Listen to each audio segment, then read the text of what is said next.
नमस्कार, हिमाचल के खबरों में आप सभी का स्वागत है। मैं हूं आपके साथ स्मिता सिंह। बुलेटिन की शुरुआत करते हैं बड़ी खबरों के साथ। हिमाचल प्रदेश हाईकोर्ट को 3 नए जज मिले हैं। वरिष्ठ अधिवक्ता रंजन शर्मा, विपिन चंद्र नेगी और जिला और सत्र न्यायाधीश राकेश कैंथला ने हिमाचल प्रदेश हाईकोर्ट के जज के रूप में शपथ ली है। राजभवन में आयोजित एक समारोह में राज्यपाल शिव प्रसाद शुक्ल ने तीनों को पद और गोपनीयता की शपथ दिलाई है। बता दें कि हिमाचल उच्च न्यायालय में चीफ जस्टिस को मिलाकर अब जजों की संख्या 12 हो गई है और इस दौरान शपथ ग्रहण समारोह में सीएम सुखविंदर सिंह सुक्खू, नेता विपक्ष जयराम ठाकुर समेत कई गणमान्य लोग उपस्थित रहे।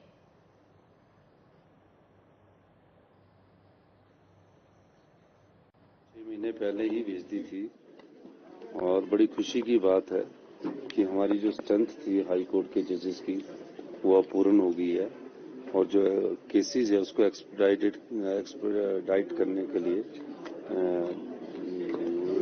ज्यादा समय नहीं लगेगा और जल्दी जल्दी केसेस का निपटारा भी होगा। सड़कें अभी भी अवरुद्ध है, कई जगह सड़कें बह ही गई है, तो जो सड़कें बह जाती है तो जिसकी जगह है वो जगह करने में आनाकानी कर रहे हैं।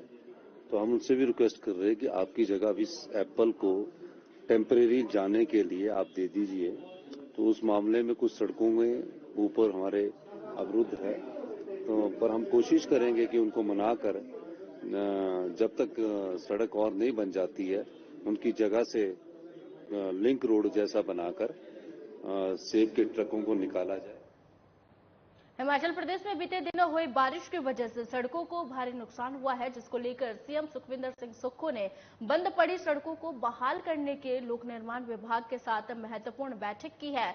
इस बैठक में सीएम ने सड़कों को बहाल करने के लिए 23 करोड़ रुपए की राशि स्वीकृत की है। वहीं सीएम ने कहा है कि सड़कों को बहाल करने का काम युद्ध स्तर पर किया जा रहा है। सरकार प्रदेश की जनता को राहत पहुंचाने के लिए प्रतिबद्ध है। और वहीं सीएम ने बैठक के बाद मीडिया से बातचीत के दौरान बताया कि उन्होंने प्रधानमंत्री नरेंद्र मोदी और गृह मंत्री अमित शाह से मुलाकात का समय मांगा है। अब तक हिमाचल प्रदेश को कोई अंतरिम राहत नहीं मिली है। प्रदेश सरकार इस अंतरिम राहत का इंतजार कर रही है।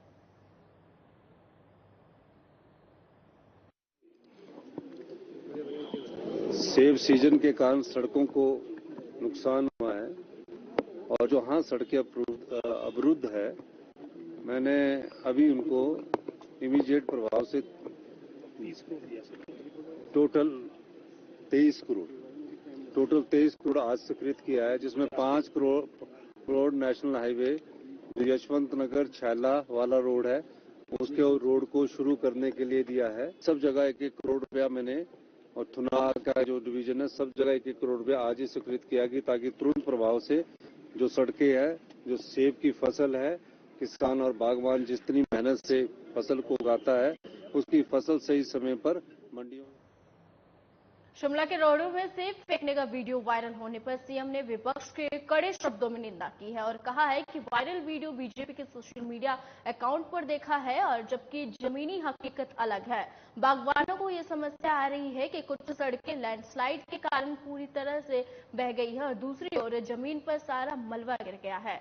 लोग सड़क बनाने के लिए जमीन देने में आनाकानी कर रहे हैं। वहीं उन्होंने यह भी कहा कि प्रशासन लोगों से बातचीत कर समाधान निकालने की कोशिश कर रहा है। जैसे ही लोग अपनी जमीन देने के लिए तैयार होते हैं, जल्द बागवानों का सारा सेब निकालने की कोशिश की जाएगी। सरकार बागवानों के हित में दिन रात कार्य कर रही है, जबकि बीजेपी आपदा में भी राजनीति कर रही है।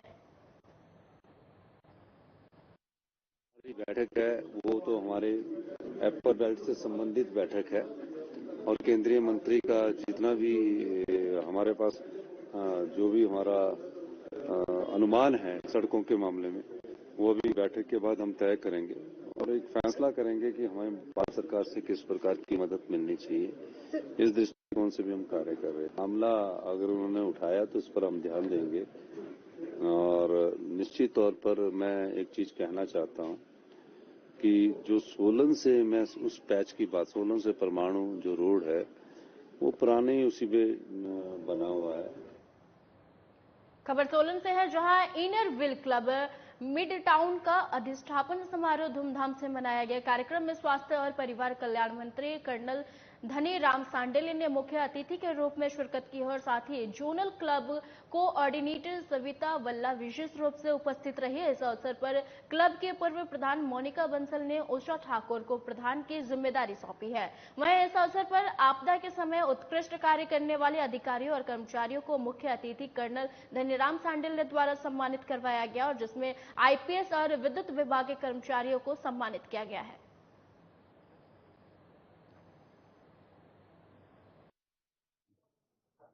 महिला शक्ति को प्रदर्शित करता है। महिला शक्ति ऑर्गेनाइजेशन में और काम को सुचारू ढंग से करने में मैं समझता हूँ एक अच्छी मिसाल है समाज की। इनर व्हील के जो काम मैंने देखे, जो इन्होंने किए हैं या जो इन्होंने करने हैं, जो इनकी मंशा है, उससे जाहिर होता है कि हमारी महिला शक्ति सचमुच में they are full of vigour, full of planning, और जो सोशल सॉर्ट ऑफ एक्टिविटीज जो हमारे सामाजिक और ऐसे कार्य जो मैं तो ये भी देखा कि कमजोर वर्ग के जो बच्चे हैं उनको भी इन्होंने। कुल्लू में बीते दिनों बरसात के चलते सड़कों को करोड़ों रुपए का नुकसान हुआ है। वहीं कुल्लू से मनाली नेशनल हाईवे भी 15 किलोमीटर तक बुरी तरह से क्षतिग्रस्त हुआ है। इसको लेकर पूर्व शिक्षा मंत्री गोविंद ठाकुर ने पत्रकारों को जानकारी देते हुए बताया है कि बाढ़ के कारण हुए नुकसान का केंद्रीय मंत्री नितिन गडकरी के द्वारा निरीक्षण किया जाएगा। उन्होंने यह भी बताया कि केंद्रीय मंत्री बुंतर हवाई अड्डा से पहले बजौरा जाएंगे और उसके बाद सड़क मार्ग से मनाली तक जगह जगह सड़क को हुए नुकसान का निरीक्षण करेंगे। साथ ही केंद्रीय मंत्री नेशनल हाईवे के अधिकारियों के साथ बैठक करेंगे और नुकसान की रिपोर्ट भी पत्रकारों के साथ साझा की जाएगी।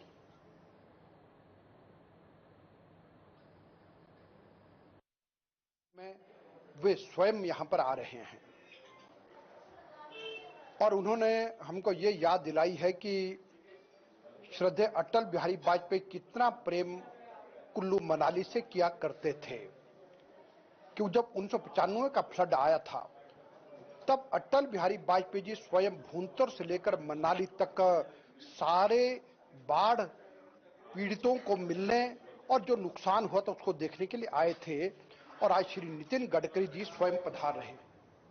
खबर चंबा से है, जहां सीएम सुक्खू के दौरे को लेकर बीजेपी प्रदेश उपाध्यक्ष और चौराहा से विधायक हंसराज का बयान सामने आया है। उन्होंने कहा है कि बीते कल हुए सीएम के दौरे से चंबा वासियों को बहुत उम्मीदें थी, लेकिन जनता को सिर्फ निराशा हाथ लगी है। साथ ही उन्होंने यह भी कहा कि घोर निंदा का विषय है कि इस बार चंबा के अंतर्राष्ट्रीय मिंजर मेले का राजनीतिकरण हुआ है।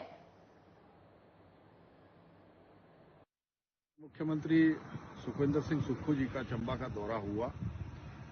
इस दौरे से चंबा वासियों को बहुत बड़ी उम्मीदें थी। जैसा प्रस्तावित दौरा था, माननीय मुख्यमंत्री जी को बरमौर के होली भी जाना था। ऐसे ही हम अपेक्षा कर रहे थे कि माननीय मुख्यमंत्री जी बरमौर के साथ साथ चुराह भी आएंगे, उसके साथ साथ सलूनी, बरमौर और भटियात, इवन पांगी तक का भी दौरा करेंगे, क्योंकि भारी बरसात के कारण जो है वो, जैसा कि पूरे समूचे हिमाचल में बहुत बड़ा नुकसान हुआ है, मंडी, मनाली, कुल्लू, सिरमौर, सोलन, हमीरपुर, कांगड़ा और ऊना, हर जगह सारे क्षेत्र जो है वो, विशेषकर किन्नौर और ये चंबा का इलाका बहुत बड़ा प्रभावित हुआ है। लेकिन निराशा लगी है इस दौरे से माननीय मुख्यमंत्री जी। कुल्लू में बीते दिनों आई भारी बरसात और बाढ़ के बाद भी अभी तक हालात सुधर नहीं पाए हैं और घाटी की कई सड़कों पर वाहनों की आवाजाही बंद है, जिससे घाटी के लोगों को काफी दिक्कतों का सामना करना पड़ रहा है। तो वहीं कृषि बागवानी उत्पाद भी खेतों में खराब हो रहे हैं और ऐसे में अब जिला प्रशासन के द्वारा कई जगह पर झूला पुल लगाने का भी प्रस्ताव तैयार किया गया है और अब सेब सीजन से पहले इन झूला पुल को स्थापित कर दिया जाएगा और इसके अलावा मणिकर्ण घाटी की सड़कों को भी तेज गति से बहाल करने का कार्य किया जा रहा है। वहीं सीपीएस सुंदर ठाकुर इस पूरे मामले पर नजर बनाए हुए हैं और घाटी का दौरा कर प्रभावित परिवारों से मुलाकात कर रहे हैं।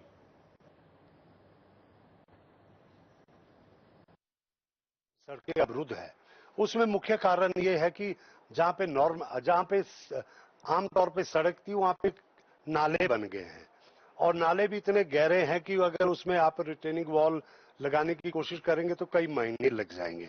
ऐसे में हमने सबसे बड़े विकल्प के रूप में बेली ब्रिज को लिया है, जिससे हमने लग घाटी को अभी 24 घंटे में पीछे हमने जो पुनः उस रोड को खोला आगे तक, और आज हम बुनतर ब्रिज हमारा शाम तक पहले लेफ्ट और राइट बैंक को जोड़ने के लिए बुनतर ब्रिज जो है सब्जी मंडी का, जो कि बसों के लिए अब खोला जाए।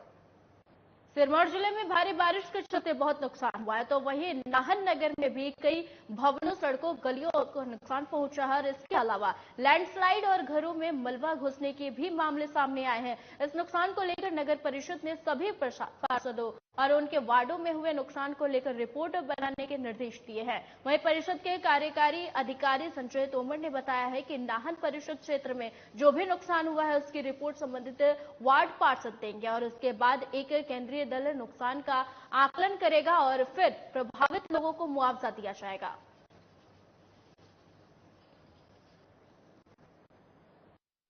दिए गए हैं। सबसे महत्वपूर्ण जो डिसीजन आज का हुआ हमारा कि जितना भी शहर में बारिश के कारण नुकसान हुआ है उसमें यह पास किया गया कि सभी काउंसलर अपने लेटरहेड पे जहां जहां उनके वार्ड में डैमेज हुआ है उसकी वो रिपोर्ट देंगे और उसके साथ हम पटवारी की रिपोर्ट लगा के, जो कि स्टैंडर्ड फॉर्मेट है डीआरओ की तरफ से जो हमें आया है, उनको पैसे के लिए हम भेजेंगे। उसके बाद जो सेंटर की टीम है उसका दौरा करेगी और अगर उस जो हमारे क्लेम है उसको सही पाया जाता है तो उसके पैसे हमें बाद में रिकूप किए जाएंगे और अभी फिलहाल के लिए एमसी अपने जो पैसों से है उसको रिपेयर और मेंटेनेंस करेंगे। कुछ दिनों की राहत के बाद हिमाचल प्रदेश में मानसून एक बार फिर आक्रामक रूप दिखा सकता है। मौसम विभाग की ओर से प्रदेश में 3 अगस्त से एक बार फिर भारी बरसात की संभावना जताई गई है। वहीं मानसून में अब तक प्रदेश में पिछले साल के मुकाबले 50% से ज्यादा बारिश दर्ज की गई है। इसके अलावा मौसम विज्ञान केंद्र ने बरसात का सिलसिला आगामी 6 से 7 अगस्त तक जारी रहने की संभावना जताई है। वहीं मौसम वैज्ञानिक संदीप शर्मा ने बताया है कि अब तक प्रदेश के कई जिलों में सामान्य से 50% अधिक बारिश दर्ज की गई है। प्रदेश के किन्नौर जिले में भी सबसे ज्यादा सामान्य से 100% अधिक बारिश दर्ज की गई है, तो वहीं जिला लाहौल स्पीति में भी सबसे कम सामान्य से 2% कम बारिश दर्ज की गई है। 24 घंटे की बात करें तो प्रदेश में सिवाय लाहौल स्पीति और किन्नौर के जो बाकी जो डिस्ट्रिक्ट हैं वहां पे कुछ एक स्थानों में light to moderate rainfall report की गई है। अमाउंट वाइज बात करें तो बिलासपुर में 44 mm बारिश रिकॉर्ड की गई है, नैनदेवी में, और शिमला एयरपोर्ट पे 33 mm और राजगढ़ सिरमौर में 31 mm, और शिमला सिटी की बात करें तो हल्की बारिश रिकॉर्ड की गई थी 8 mm के आसपास। और तापमान की बात करें तो अभी तापमान सामान्य चल रहे हैं। जो मैक्सिमम टेम्परेचर है पॉन्टा साहिब में रिकॉर्ड किया गया 34 डिग्री सेल्सियस और जो न्यूनतम तापमान किलोंग में रिकॉर्ड किया गया 11.4 डिग्री सेल्सियस। और आगामी 5 से 6 दिनों के फोरकास्ट की बात करें तो देखिए आज 31 तारीख और कल 1 तारीख को प्रदेश के जो मिड हिल्स के डिस्ट्रिक्ट हैं और प्लेन्स के वहाँ कुछ एक स्थानों में लाइट। हिमाचल की खबरों में फिलहाल के लिए इतना ही। मुझे दीजिए इजाजत। नमस्कार।